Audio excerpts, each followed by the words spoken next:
Hello students, कैसे हैं आप सब। Welcome to history world. मैं रोहिणी दुबे आपके लिए लेकर आई हूँ सीबीएसई क्लास 12 की विषय इतिहास की सीरीज। चैप्टर वाइज चैप्टर हम लोग इसको कंप्लीट कर रहे हैं। अभी हमारा पहला चैप्टर चल रहा है। जैसे कि सबको पता है कि क्लास 12 में 3 बुक्स हमारे सिलेबस में शामिल की गई हैं। तो उसमें पहली बुक का पहला चैप्टर सिंधु घाटी सभ्यता हम लोग पढ़ रहे हैं और ये अपने समाप्ति की ओर है। हम लोग ऑलमोस्ट इसको डन करने वाले हैं। कल मैं क्लास नहीं ले पाई, सॉरी, मेरी तबीयत थोड़ी ठीक नहीं थी। तो परसों की क्लास में हम लोगों ने कंप्लीट किया था कि किस तरीके से यहाँ की गृह स्थापत्य है। यहाँ पर ग्रिड पद्धति भी हमने पढ़ी थी, शवाधान हमने पढ़े थे, विलासिता की वस्तुएं पढ़ी थी। आप लोग अपने सामने बुक्स अपनी रखिएगा। बिल्कुल बुक्स में जिस तरीके से चैप्टर्स आपके दे रखे हैं उसी तरीके से मैं आपको पढ़ा रही हूँ ताकि आपको किसी भी तरह की समस्या ना आए। ये देखिए, ये मेरे पास बुक है आपकी। ये वाली बुक जो है वो सीबीएसई में शामिल है। इसका हो सकता है जो फ्रंट कवर हो वो सबके पास कुछ अलग हो सकता है, लेकिन अंदर जो मैटर है वो सेम है। ठीक है, तो हम लोगों ने कल काफ़ी आगे थे। फ्योन्स हमने एक बहुत इंपॉर्टेंट चीज़ यहाँ पर कल पढ़ी थी, बहुत ज़्यादा पूछा जाता है फ्योन्स क्या है। एक पदार्थ था। और बाकी का जो भी रिवीजन हमारा है वो हम कल की क्लास में कंप्लीट करेंगे, उस चैप्टर को ख़त्म करेंगे फाइनली। आज हमारा अगला जो टॉपिक है वो है शिल्प उत्पादन। तो उस पर हम बात करते हैं। शिल्प उत्पादन, शिल्प से मतलब क्या होता है।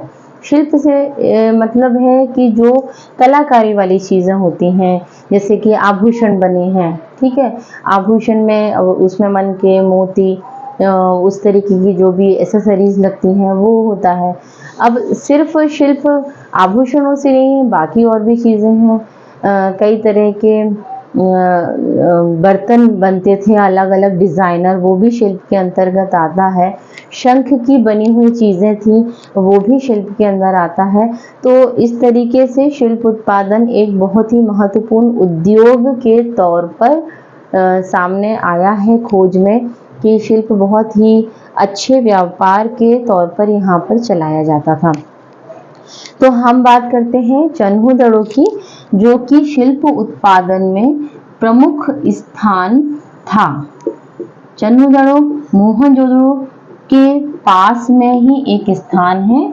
अगर आपसे मैप में चन्हु-दड़ो पूछा जाएगा तो आपको मैप में पाकिस्तान का जो एरिया है भारत के मैप में, वहाँ आपको इसे लिख देना है। तो ये आपको एक नंबर इसमें मिल जाएगा। और मोहनजोदड़ो के दक्षिण में, इसकी मैं लोकेशन आपको बता देती हूँ। जहाँ मोहनजोदड़ो है उसके दक्षिण में 123 किलोमीटर दूरी पर चन्हु-दड़ो है। और ये भी जैसे कि सिंधु नदी के किनारे मोहनजोदड़ो बसा है, उसी तरीके से चन्हु-दड़ो भी सिंधु नदी के किनारे बसा हुआ एक नगर है हड़प्पा सभ्यता का। अब हम इतनी बात इसके बारे में इसलिए कर रहे हैं क्योंकि शिल्प उत्पादन में चन्हु-दड़ो का प्रमुख स्थान था। यहीं पर हमें आपको 2 क्वेश्चन यहाँ विशेष तौर पर चन्हु-दड़ो में, जो आपको आंसर के तौर पर चन्हु-दड़ो को चुनना है, उसमें 2 क्वेश्चन है। पहला, शिल्प उत्पादन कहाँ होता था सिंधु घाटी सभ्यता में, तो आपका आंसर होगा चन्हु-दड़ो।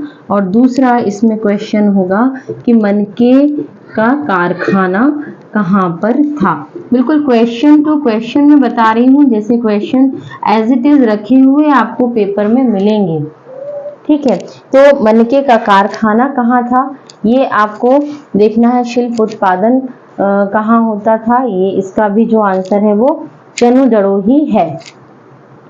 राइट। इसके बाद तीसरा जो क्वेश्चन है शिल्प उत्पादन से रिलेटेड, वो है शंख से बनी वस्तुएं। शंख से बनी वस्तुएं कहाँ पर थी। ठीक है, तो इसके लिए आपका आंसर होगा बालाकोट। पाकिस्तान में ही बालाकोट नाम की जगह है, और एक और जगह हमें मिली है नागेश्वर, ये भी इसी एरिया में है, गुजरात और पाकिस्तान के बॉर्डर पर। तो मेन तो बालाकोट है, जहाँ पर आपको ये लिखना है कि शंख से बनी, जो शिल्प में शंख से बनी, क्योंकि बालाकोट समुद्र के किनारे है, तो शंख से बनी जितनी भी वस्तुएं हैं वो सारी हमें बालाकोट से, मतलब उसका प्रमुख केंद्र बालाकोट था। ठीक, ये आपका शिल्प उत्पादन से रिलेटेड क्वेश्चन है, इसके बाहर और कोई क्वेश्चन शिल्प उत्पादन में नहीं होगा। अब हम एक और इम्पॉर्टेंट चीज मैं आपको बता देती हूँ, व्यापार। ठीक है, व्यापार होता था क्योंकि व्यापार प्रधान थी सिंधु घाटी सभ्यता। मैंने बताया भी था कि जो सिंधु घाटी सभ्यता थी वो एक नगरीय सभ्यता थी, अच्छा खासा समाज था। उसकी हम लोगों ने स्थापत्य कला की बात की, नगर नियोजन की बात की, जल निकासी व्यवस्था की हम लोगों ने बात की, जिसको देख के हमें ये समझ में आता है कि इस सभ्यता में बहुत ज़्यादा आधुनिकता थी, मॉडर्निज्म बहुत था, लोग बहुत आगे की सोच करके व्यवस्थाएं और नगर वगैरह उन्होंने बनाए हैं। व्यापार प्रधान थी तो व्यापार यहाँ पर होता था। तो सबसे पहले एक चीज ये आती है कि व्यापार में आयात निर्यात होता था। दूसरा आता है कि परिवहन का साधन क्या था व्यापार में, तो किस तरीके से व्यापार होता था। भाई गाड़ियां तो थी नहीं, बसें नहीं थी, ट्रेन नहीं थी, ट्रक्स नहीं थे, तो इसी किसी भी तरह का ट्रांसपोर्ट तो नहीं था इस समय। कौन सा ट्रांसपोर्ट था? रोड ट्रांसपोर्ट था, और समुद्री में भी इतना ज़्यादा नहीं होता था। तो समुद्र से जो थे दूसरा मेसोपोटामिया, मतलब ज़्यादातर जो था वो रोड से ही ट्रांसपोर्ट होता था, ये मानकर चलिए आप। तो परिवहन का मुख्य जो साधन था वो थी बैलगाड़ी। लोकल लेवल पर अगर हम बात करें तो हमें बैलगाड़ी से बना हुआ एक बैलगाड़ी का बना हुआ एक खिलौना हमें यहाँ से मिला है। आप देखिए अपनी बुक में लास्ट पेज पर आपको ये मिलेगा, सबसे लास्ट पेज पर आपको पेज नंबर 24 पर एक बैलगाड़ी बनी हुई दिख रही है, पकी मिट्टी का खिलौना। तो ये क्योंकि हम लोगों को मिला है तो हमने इससे अंदाजा लगाया कि इस समय जो ट्रांसपोर्ट होता था वो बैलगाड़ी के माध्यम से ही किया जाता था। अब व्यापार में एक और चीज थी कि भाई कहाँ कहाँ से माल आता था और कहाँ कहाँ पर माल जाता था, ये भी एक प्रश्न है। तो मैं इसकी आपको एक टेबल दे रही हूँ बना के, आपको किताब में से कुछ भी नोट नहीं करना है, वो टेबल हम देते हैं और उस टेबल को आपको नोट कर लेना है। ठीक है, यहाँ पर आपके थोड़ा ऊपर से बना देती हूँ ताकि सबको अच्छे से दिखाई दे। देखिए ये व्यापार, और व्यापार में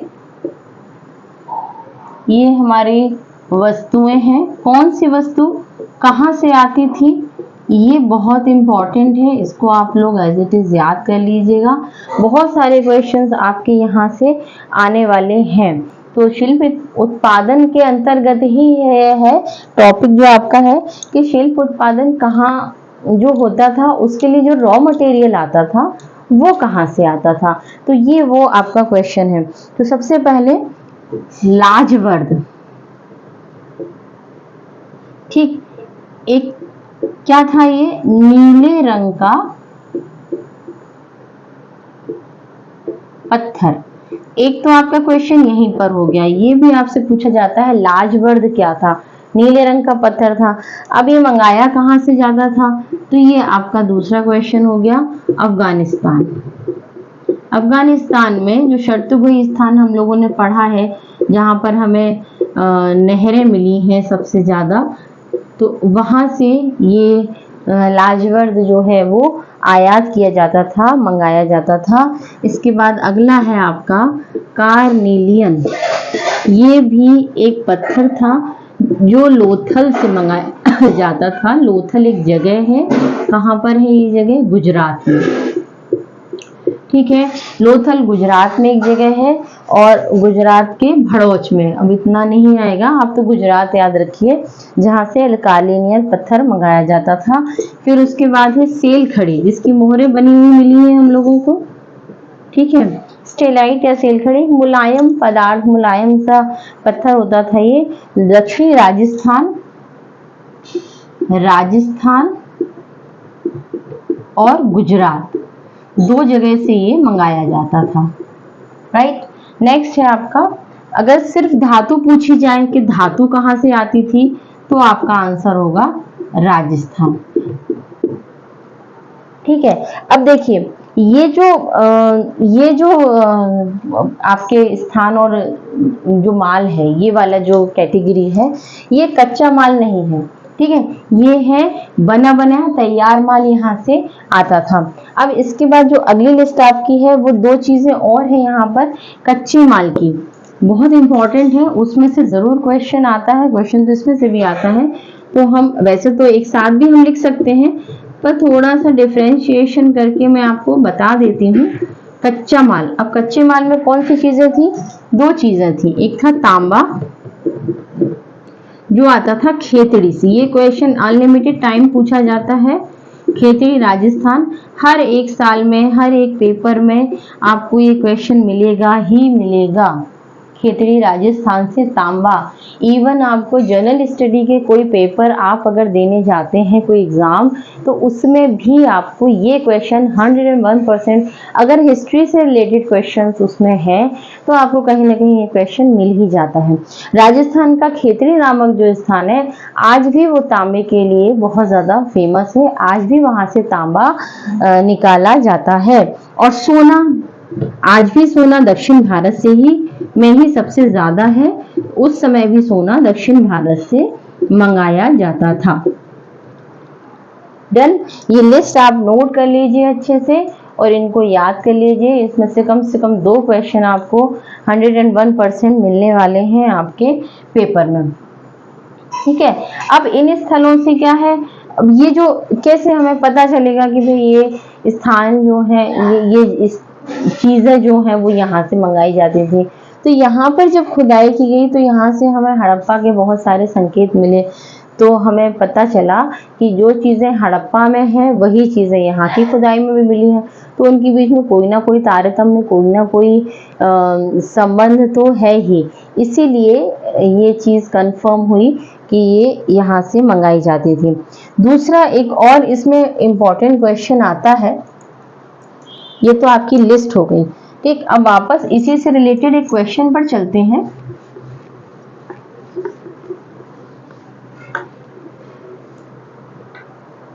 और वो है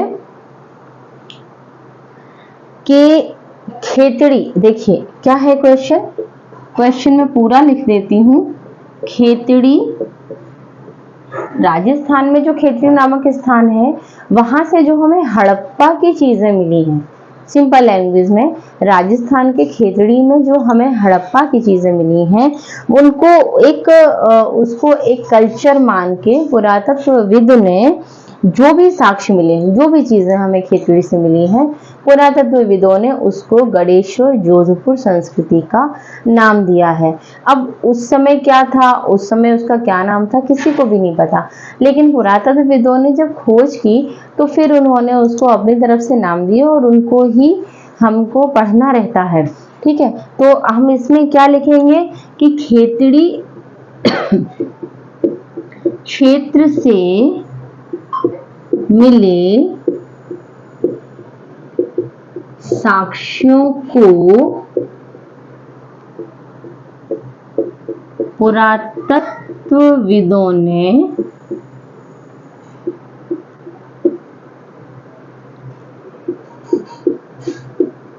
गणेश्वर जोधपुर, ठीक है, ये आपको याद रखना है, ठीक है, गणेश्वर जोधपुर संस्कृति का नाम दिया है, ठीक है। इस क्वेश्चन को एज इट इज याद कर लीजिए। गणेश्वर जोधपुर संस्कृति क्या है, क्या है, खेतड़ी से मिले साक्ष्य हड़प्पा के, वो उन सभी साक्ष्यों को मिला करके गणेश्वर जोधपुर संस्कृति बन गई है। अब आते हैं, अभी हम लोग व्यापार पर ही हैं। अब जैसे कि ये तो हमने जो अभी लिस्ट बनाई व्यापार की, वो लोकल लेवल की थी, आसपास के क्षेत्रों की थी। अब हमें ये देखना है कि भाई ये लोग बाहर से भी तो करते होंगे ना व्यापार, ऐसा तो नहीं है कि नहीं करते होंगे, बाहर से भी व्यापार इनका होता होगा। मिस्र, मैंने आपको बताया था कि मिस्र की जो मेसोपोटामिया सभ्यता थी वो सिंधु घाटी सभ्यता की समकालीन सभ्यता थी, और एक क्वेश्चन भी अपने आप में बनता है कि सिंधु घाटी सभ्यता की समकालीन सभ्यता कौन सी थी, तो वो थी मेसोपोटामिया की सभ्यता, ठीक है। अब मेसोपोटामिया जिसको हम लोग अभी इराक कहते हैं वो। तो यहाँ पर अगला जो आपका टॉपिक है वो है सुदूर देशों से संपर्क। सुदूर देश यानी कि दूर, आउट ऑफ कंट्री, ठीक है, विदेश। अब अफगानिस्तान, पाकिस्तान ये सब तो हमारे देश में ही शामिल थे, उस समय ये दूसरे देशों में शामिल नहीं थे, भारत में ही ये माने जाते थे, भारत का ही एरिया माना जाता था। तो यहाँ से भी कुछ कुछ चीजें मंगाई जाती थी। जैसे अगर आपसे ये पूछा जाए कि बाहर के देशों से तांबा, अगर हम अपने देश की बात करें तो हम लोगों ने भी पढ़ा है कि खेतड़ी से तांबा मंगाया जाता था, हम लोगों ने अभी पढ़ा। अगर ये कोई ये पूछे कि बाहर में तांबा कहाँ से मंगाया जाता था, तो हमारा आंसर होगा ओमान, ठीक है। ओमान द्वीप जो है अरेबियन कंट्रीज में, वहां से हमें एक आपको किताब में आप देखिएगा कुछ मर्तबान बने हुए, कुछ मृदभांड, मृदभांड यानी कि मिट्टी के बने हुए बर्तन, ठीक है, वो आपको यहाँ पर एक पेज नंबर 13 पर दिख दिया हुआ है, एक काले रंग का, ओमान में एक हड़प्पाई मर्दबान। मतलब ये कैसे पता चला, ये ऐसे कि जो हड़प्पा में बर्तन हमको मिले हैं वही बर्तन हमें मेसोपोटामिया या ये जो अरेबियन कंट्रीज हैं वहां से भी हमें खुदाई में प्राप्त हुए हैं। तो उससे ये अंदाजा लगा लिया गया कि भाई ये इनके संग में कोई ना कोई रिलेशन तो है। फिर और भी चीजें खोजी गई, और एक बहुत ही महत्वपूर्ण चीज इसको नोट कर लीजिए, तांबा ओमान से मंगाया जाता था, ठीक है। ये हो गया एक पॉइंट आपका। अब एक और बहुत इंपॉर्टेंट है, मेसोपोटामिया से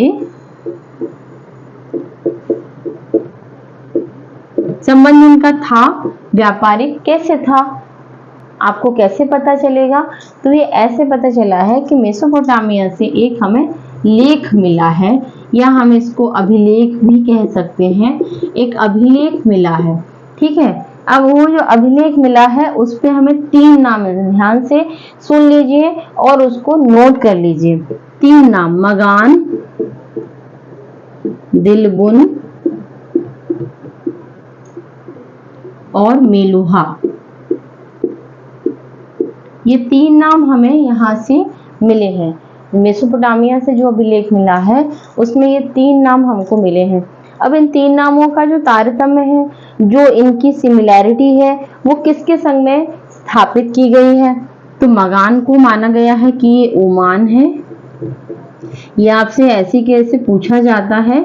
दिलबुन को माना गया है कि ये बहरीन द्वीप है, और मेलुहा को माना गया है कि ये सिंधु क्षेत्र है, ठीक है। मेलुहा का जो संबंध है वो सिंधु क्षेत्र के साथ में स्थापित किया गया है। अलग से मेलुहा भी आपसे पूछा जाता है कि मेलुहा, मेसोपोटामिया में जो लेख मिला है उसमें मेलुहा का संबंध किसके साथ स्थापित किया गया है, तो आपका जो आंसर होगा वो होगा सिंधु क्षेत्र, ठीक। और ये भी आपसे मैचिंग में पूछे जा सकते हैं। इसी लेख में, ये जो मेसोपोटामिया का लेख है, इसी लेख में हमें एक चीज मिलती है, इसमें कहा गया है कि मेलुहा, आपकी किताब में ये स्टेटमेंट दिया गया है कि तुम्हारा, मेलुहा के विषय में, मेलुहा के विषय में कहा गया है कि तुम्हारा पक्षी हाजी हो, ठीक है। क्या कहा गया है, मेलुहा में कहा गया है, क्या कहा गया है, तुम्हारा पक्षी हाजी हो। अब ये हाजी कौन है, ये आपके लिए क्वेश्चन है। हाजी यानी कि मोर। क्वेश्चन आपके लिए कुछ भी नहीं आएगा, सिर्फ इतना आएगा कि हाजी का मतलब क्या है, या सिंधु घाटी सभ्यता के लोगों का जो महत्वपूर्ण पक्षी था वो कौन सा था, तो वो आपका आंसर होगा मोर। और हाजी का मतलब भी आपसे पूछा जा सकता है, तो वो होगा मोर। और इसी अभिलेख में एक और क्वेश्चन है जो आपसे पूछा जाता है, वो क्या है, नाविकों का देश किसे कहा गया है, ठीक है, ये भी आएगा, नाविकों का देश, तो भी आपका आंसर होगा मेलुहा, ठीक। ये इतनी चीजें, इतने क्वेश्चन आपको व्यापार में से याद करने हैं। सीधे सीधे क्वेश्चन है, अगर आपने सारे कर लिए जैसे मैं बता रही हूँ तो आपका कोई भी क्वेश्चन उसमें से मिस नहीं होगा। आपको पूरा का पूरा पेपर आपके पास याद किया हुआ मिलेगा। अगला टॉपिक पे आते हैं, ये हो गया व्यापार खत्म। नेक्स्ट टॉपिक है हमारा मोहरें। अब मोहरों के बारे में मैं आपको फर्स्ट अपने जो मेरा सेकंड क्लास था उसमें ही मैंने आपको बताया था, क्योंकि हमारा जो चैप्टर है वो मोहरों से ही स्टार्ट होता है, मोहर की लाइन से ही स्टार्ट होता है कि सिंधु घाटी सभ्यता की सबसे विशिष्ट वस्तु क्या थी, तो आपका आंसर है मोहर। ये हमें आपको बता चुकी। यहाँ पर एक और थोड़ी सी इंफॉर्मेशन मैं देना चाहूंगी, या वापस हम एक छोटा सा रिवीजन कर लें कि मोहरें हमें सबसे विशिष्ट वस्तु के तौर पर अगर कोई क्वेश्चन आएगा तो आपका आंसर मोहरें होगा। दूसरा, मोहर का मतलब यहाँ पर स्टाम्प से है, जो सेल खड़ी से बनती थी। सबसे ज्यादा जो मोहरें हैं वो सेल खड़ी स्टेराइट पत्थर की बनी हुई मिली हैं। इसके बाद मैं बता देती हूँ कि यूज कैसे होता था। ठीक है, तो जैसे कोई पोटली है और उस पोटली में आपको कोई सामान जाना रहता, तो ये मोहरें व्यापार में यूज की जाती थी और व्यापार की सुरक्षा के लिए इनका प्रयोग किया जाता था। तो वही पोटली और उसको यहाँ से गीली मिट्टी, यहाँ पर क्या लगाते थे, गीली मिट्टी लगाते थे।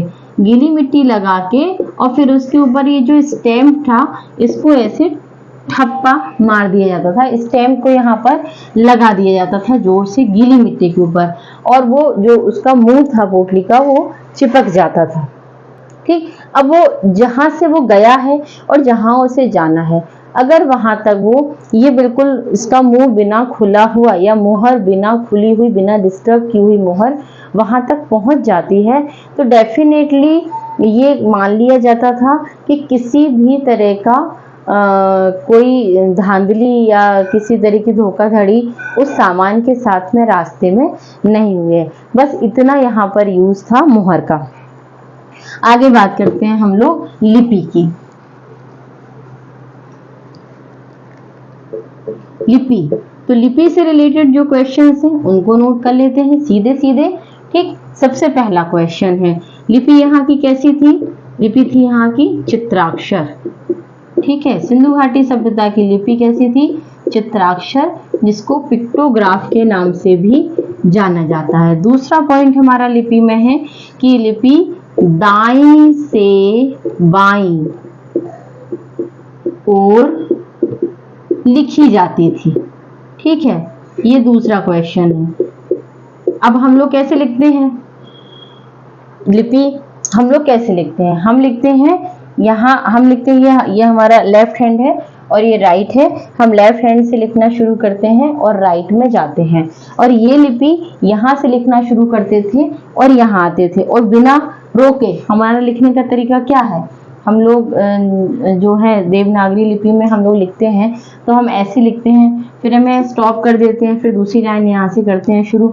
चित्राक्षर लिपि का जो तरीका था वो यहाँ से ये ऐसे लिखते थे, और बिना स्टॉप के जो हमें प्रमाण मिले हैं, लिखी हुई मिली है, हालांकि हमने उसको नहीं पढ़ पाया है अभी तक, लेकिन उसका तरीका, उसका स्टाइल हम लोगों को पता चल गया है। तो इस तरीके से इस लिपि को लिखा जाता था। बहुत सारे चिन्ह इसमें हमें मिले हैं, अक्षर जिनको हम कहेंगे तो 400 के करीब हमें टोटल अक्षर। ठीक, एक ये भी क्वेश्चन आता है कि इसमें जो टोटल चिन्ह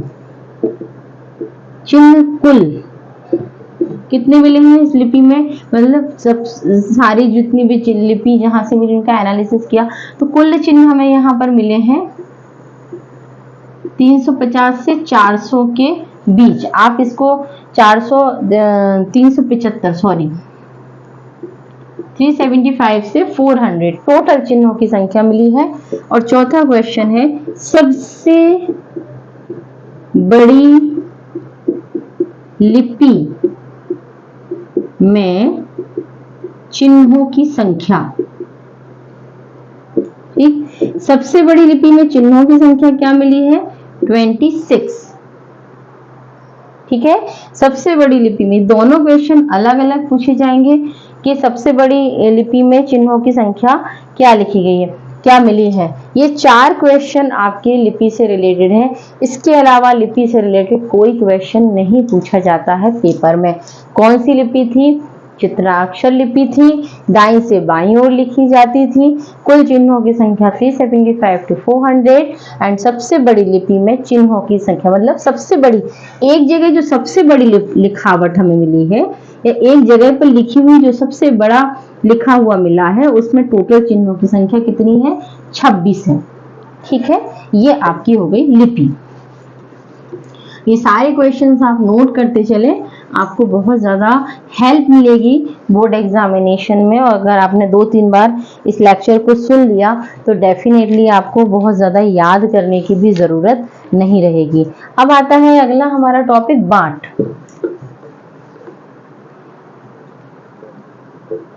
बाट, अब बाट से रिलेटेड कितने क्वेश्चन? पहला क्वेश्चन, बाट किससे बनते थे? चर्ट नामक पत्थर से बनते थे। ठीक है, अब बाट तो थे, ये तौल माप होती थी, माप तौल के लिए बाटों का प्रयोग होता था। तो चर्ट नामक पत्थर से बनते थे। सर्वाधिक किस आकार के बाट हमें मिले हैं? घनाकार के सर्वाधिक बाट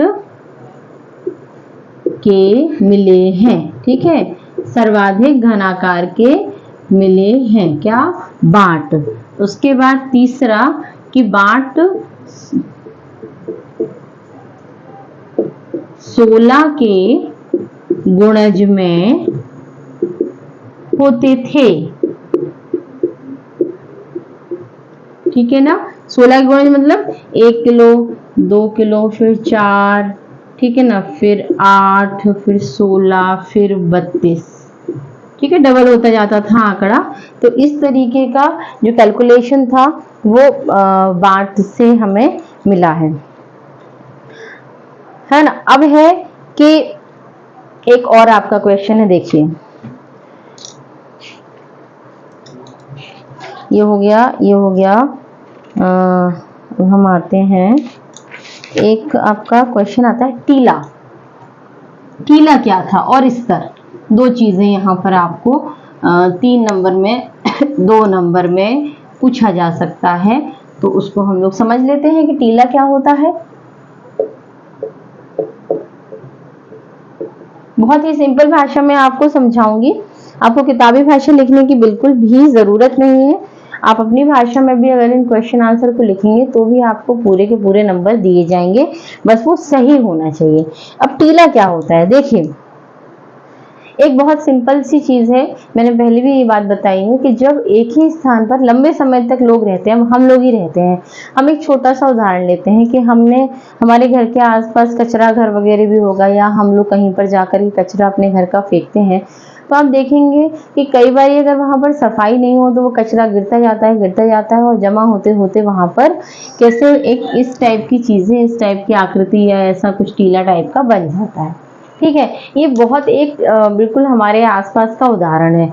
अब इसी चीज को अगर हम बड़ा कर दें, समय बड़ा कर दें, ठीक, हमारा ये जो मैंने उदाहरण दिया ये तो आपका 2, 4, 6, 10 दिन का है।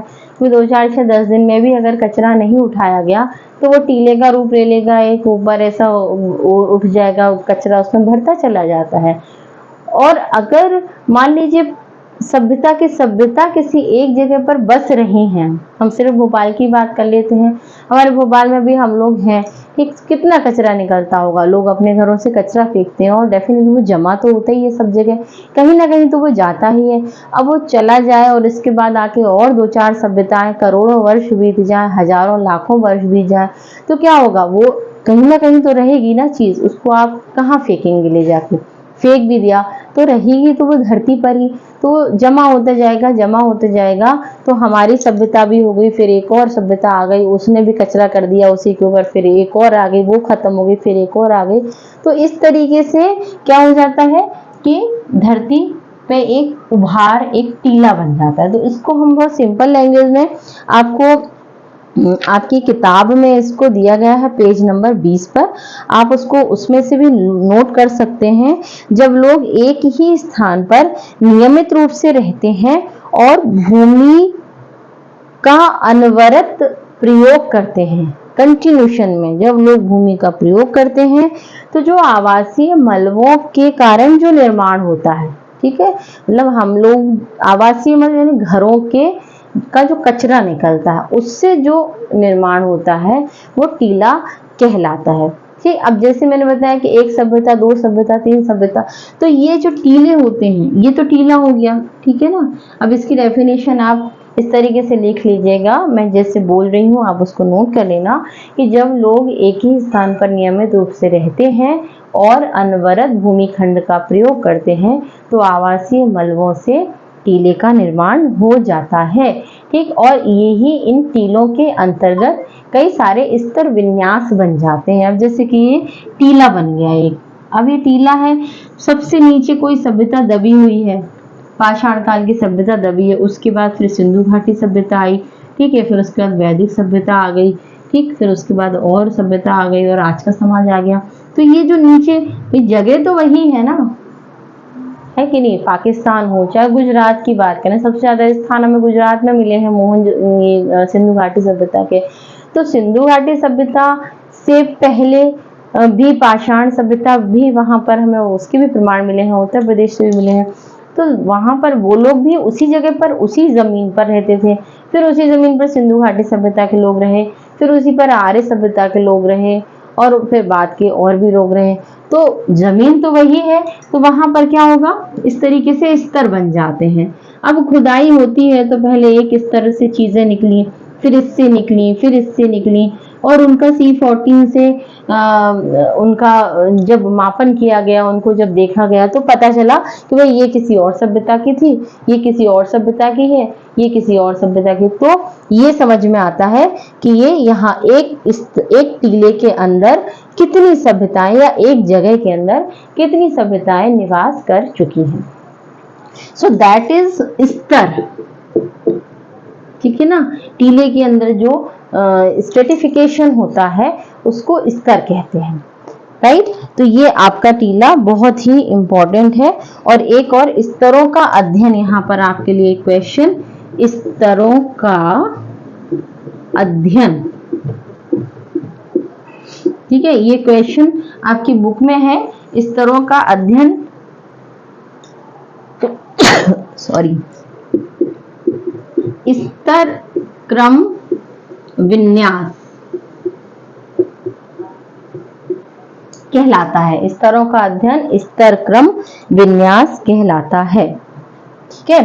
चलिए आगे अब हम बात कर लेते हैं अपने लास्ट टॉपिक की, धर्म। भाई धर्म क्या था, सिंधु घाटी सभ्यता के धर्म के बारे में हमें कुछ पता है क्या? कोई ऐसा कुछ ऐसा स्पेशल तो हमें नहीं मिला है कि हाँ भाई ये धर्म ही होगा यहाँ का, या यहाँ पर लोग पूजा पाठ, मूर्ति पूजा, ऐसे कोई साक्ष्य में यहाँ पर नहीं मिले हैं। जो चीजें खुदाई में मिली हैं उन्हीं के आधार पर हमने मान लिया है कि यहाँ पर ऐसा ऐसा ऐसा ऐसा होता होगा, ठीक है। सबसे पहले हम देखेंगे नारी की, पहला पॉइंट आपका, यहाँ से जो क्वेश्चन आते हैं उनको उठा लेते हैं डायरेक्ट। नारी की मूर्तियां, नारी की मृण मूर्तियां, ठीक है, मृण मूर्तियां यानी कि मिट्टी की मूर्तियां, ठीक है। नारी की मृण मूर्तियां हमें यहाँ से मिली हैं, जिनको मातृ देवी कहा गया है। क्या कहा गया है? मातृ देवी, जिनको मातृ देवी कहा गया है, ठीक है। एक हमें स्त्री की एक मूर्ति यहाँ से मिली है हड़प्पा से, उसके गर्भ से, स्टमक से एक पौधा निकलता हुआ दिखाया जा रहा है, तो उसको इन लोगों ने मान लिया कि यहाँ पर प्रकृति देवी की पूजा भी होती होगी, ठीक है। तो प्रकृति के उपासक थे ये लोग, पहली बात तो प्रकृति की पूजा इन लोगों ने ये मान लिया कि प्रकृति देवी यहाँ पर पूजा होती होगी। दूसरा क्वेश्चन है आपका मोहन, बहुत important, very very important question it is, Mohenjodaro से एक गोल मोहर, मैं लिख रही हूं, आप लोग इसको ऐसे के ऐसा लिख लीजिए, मिली है, जिस पर एक पुरुष की आकृति है, इन्हें पशुपति नाथ या योगी पुरुष की संज्ञा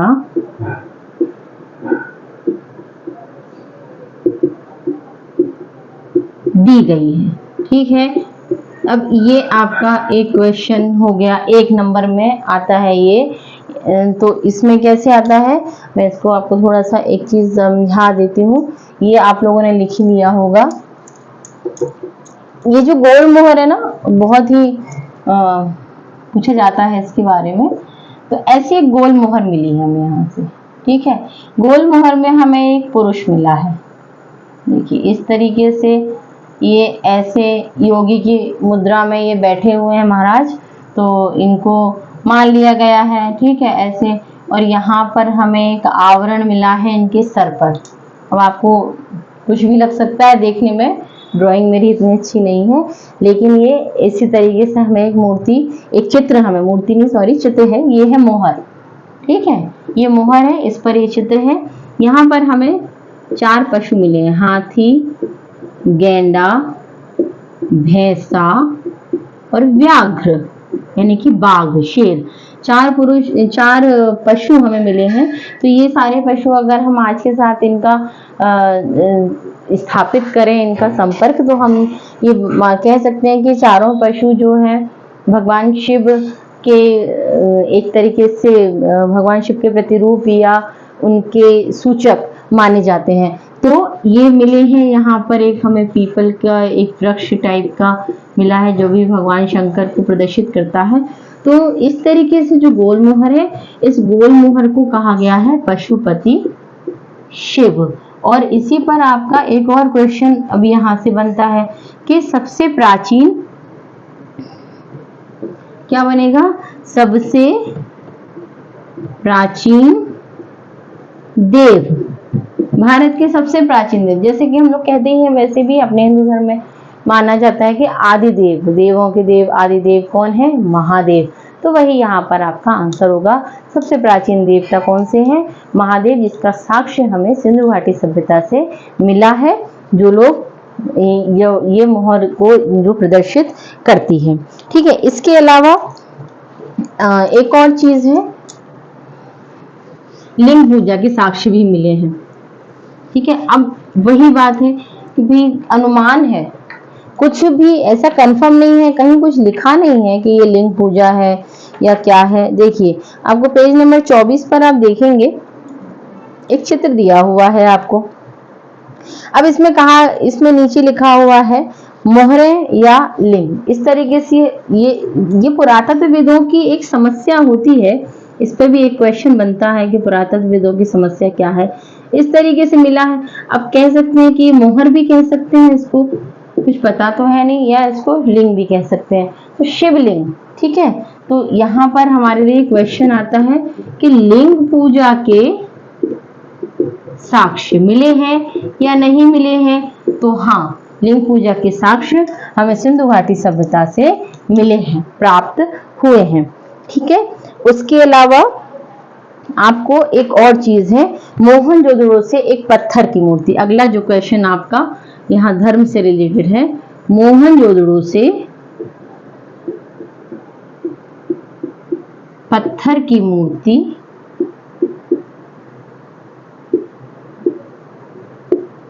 मिली है,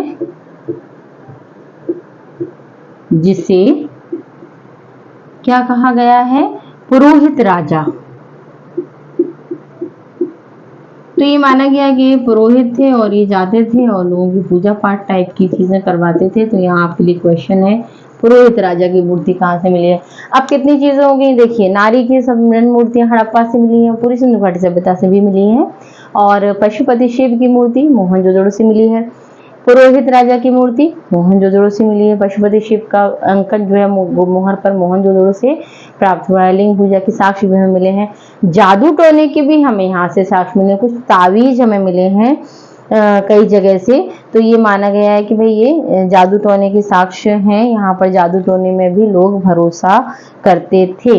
एक और क्वेश्चन आपका यहाँ पर लास्ट जो आ रहा है सिंधु घाटी ये धर्म के अंतर्गत या हम जादू टोने के अंतर्गत भी कह सकते हैं, वो 2 नंबर का क्वेश्चन है, शमन।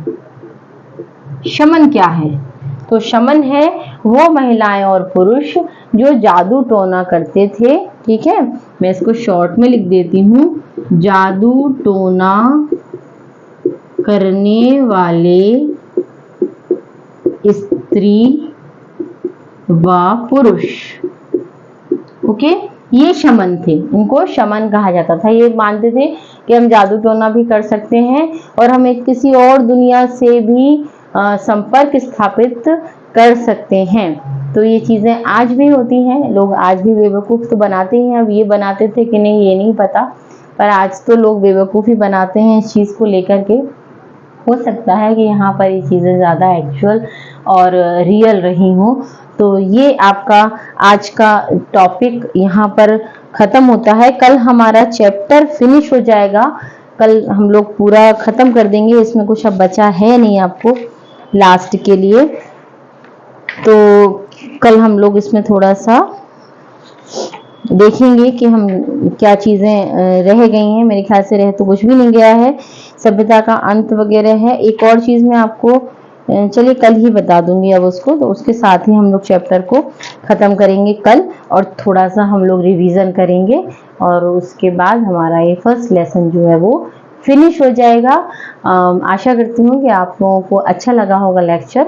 अच्छा लगे तो चैनल को सब्सक्राइब करें, लाइक करें, और जिन लोगों के पास पढ़ने के साधन नहीं हैं उन तक इस चैनल को शेयर करें प्लीज़। मेरा जो मोटिव है वो मेन यही है कि उन बच्चों तक मेरी बात, मेरी एजुकेशन जो मैं देना चाहती हूँ, बच्चों को जो मैं हेल्प करना चाहती हूँ वो पहुँचे।